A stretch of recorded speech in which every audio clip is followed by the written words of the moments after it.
Hello to everyone. We'll be talking a bit about foreign policy today.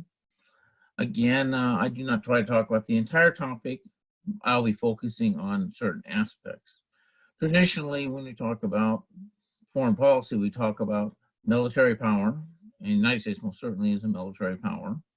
We talk about economic power, and the United States is definitely still the #1 economic power in the world. And we talk about diplomatic capability. We're not doing real well in that regard right now. It looks like many countries are doing far better than we are. But most certainly, this is not just this current administration, which is abysmal in this area.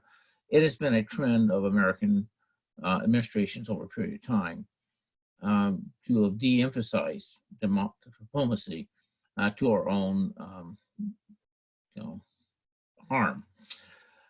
What I want to talk about is the fact that we often take a very narrow look at foreign policy. We look for a silver bullet. We look for an easy excuse. We're having trouble with our economy, so we blame China and start tariffs. We have a problem with North Korea or Iran, and we immediately just give some kind of simple answer, something that the public can buy into. The reality, of course, is that it's much, much more complicated than that. And one of the professors that I had that emphasized that very heavily was a professor named Wolfram Honweder. Now, Wolfram argued that you have to take a multi-level analysis of something. If you just grab it from a single level, you could be wrong. And the levels he talked about, for example, were like the international level. What does the international level look like? Are we bipolar like we were back in the Cold War? Are we one of the center countries fighting a peripheral of countries that don't have much, and so they kind of fight guerrilla wars on our edge? Are we fighting religious wars? Is that what the conflict is? Or is it post-colonial issues? Most certainly, if you take a look at this and try to understand how each country fits into the system, you have a better understanding how the United States as a country fits into the system and how our responses may affect that system and how the system may affect our responses. He also argued that you have to look at things in terms of a national level, national interest level. For example, Russia as a nation seems to have a need to assert themselves. This is a long-term tradition with them.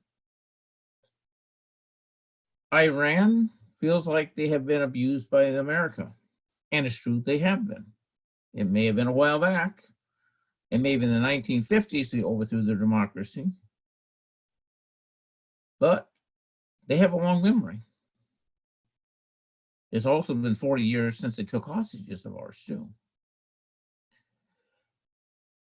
If you look at the national interests of North Korea, they look at other countries around who have nuclear capabilities, and they see that they're treated differently than countries that don't have nuclear capabilities. And they want to be taken seriously. We do not have a peace treaty between South Korea and North Korea, between the United Nations and North Korea. And therefore, technically, North Korea, by international law, doesn't exactly exist. That's a sensitive issue.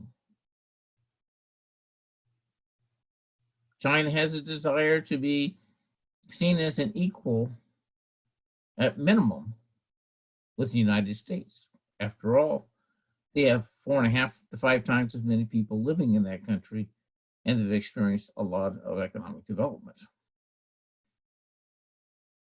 And the United States has issues of their own relative to trade deficits and our commitments around the world. He also argued you need to drop below that. You know, you have to look a little bit beyond that. Take a look at the major interests. I thought one of the most interesting analyses I've seen was an argument that the United States started the Cold War. Now, this is not popular in the United States, but the person who wrote it was not necessarily somebody who was un-American. He was just trying to be very, very factual about things. And the reason he argued this was because the major interests in the United States during the late 1940s, 1950s pushed for major military expansion. All the services were separate back then, and everyone had their favorite congressman, and the industries knew that if they expanded the Navy or the Air Force, they'd get more money. Well, the Soviet Union is a relatively small country economically, even though it was large physically and it's about the same population as us. That looked threatening to them. Now, I know this is just a theory, but you have to understand that as we expanded to satisfy the interests of our military people and our industrial complex, it also did the same in the Soviet Union, to the point that by the 1980s, they were expending approximately 40% of their GDP on military expenditures. Or maybe you need to drop back a little further.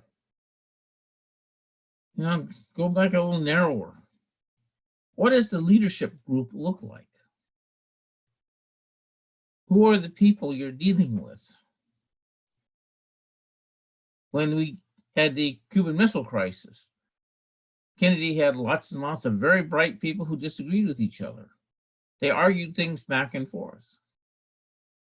Later on, when Nixon was dealing with some of the issues and Lyndon Johnson was in Vietnam, they had less diversity of opinion.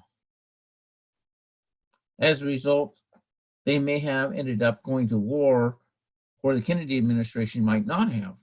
There was more challenges. There was more people willing to buck the status quo. And most certainly this occurred within any country.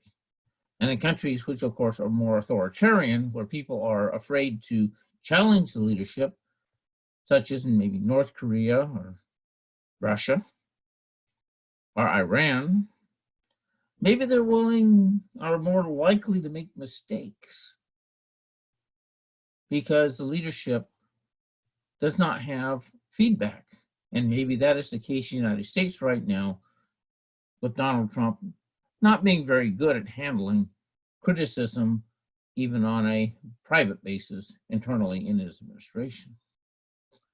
And then finally, they said you got to look at Wolf Run Hunter, he said you had to look at the leader. Good example of this is going back to Cuban Missile Crisis again.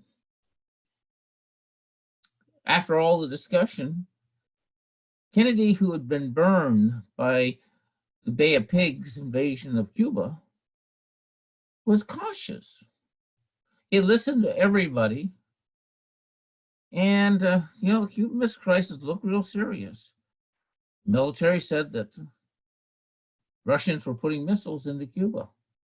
They would be operational within 30 days. Our spy planes had seen them.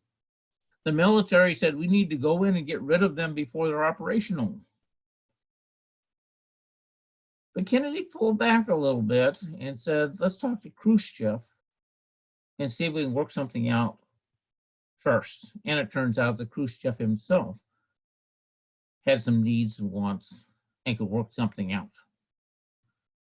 To give you an idea how serious that was and what a difference it might have made, it wasn't 30 days until the missiles were operational. If we'd invaded Cuba, it would have been the start of a nuclear war, and all of our eastern cities would have gone up in smoke.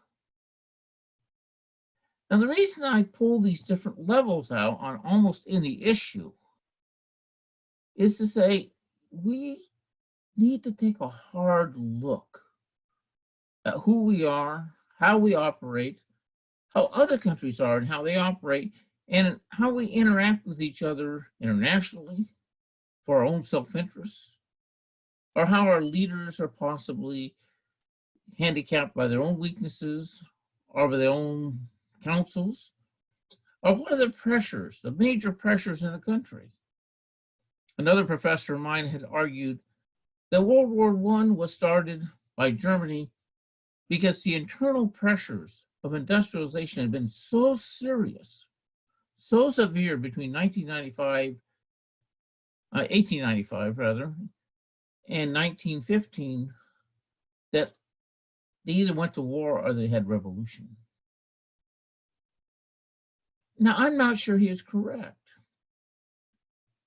But if we take a multifaceted look at foreign policy, if we question our assumptions much more carefully, if we refuse to accept silver bullet solutions, we'll probably do better. Thank you very much. Talk to you soon. Bye-bye.